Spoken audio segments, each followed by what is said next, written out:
Mexico City Reuters There were more murders in October in Mexico than in any month over at least 20 years, according to official data, in the latest grim milestone in 2017, a year on course to register the highest homicide tally since modern records began.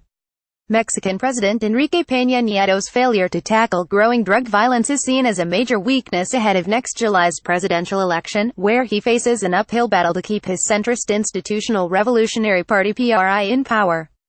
The data, published by Mexico's Interior Ministry on Monday, showed there were 2,371 murder investigations opened in October. With 20,878 murders nationwide in the first 10 months of 2017, this year is on track to overtake 2011 as the most violent since the government began publishing such data in 1997. There were an average of 69 murders a day so far this year, putting Mexico on track to overtake the 2011 homicide tally before the end of November.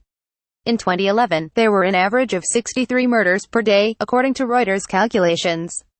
In a speech earlier this month, Pena Nieto acknowledged that crime and violence had been rising. "It has to be said, we're still not satisfied, and we still have lots more to achieve," he said. Security needs to remain an utmost priority for the government. However, he also added that certain sectors of society are engaged in bullying Mexico's institutions, belittling the work of the police and military.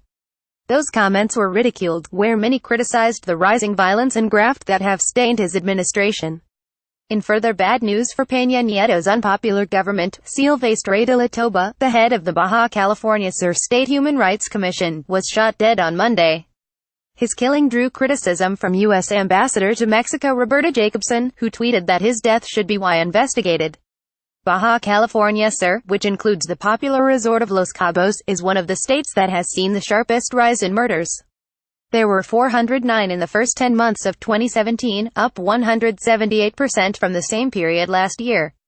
Additional reporting by Gabriel Stargarter and Elizabeth Diaz, editing by Frank Jack Daniel and Sandra Malaver. Standards. The Thomson Reuters Trust Principles.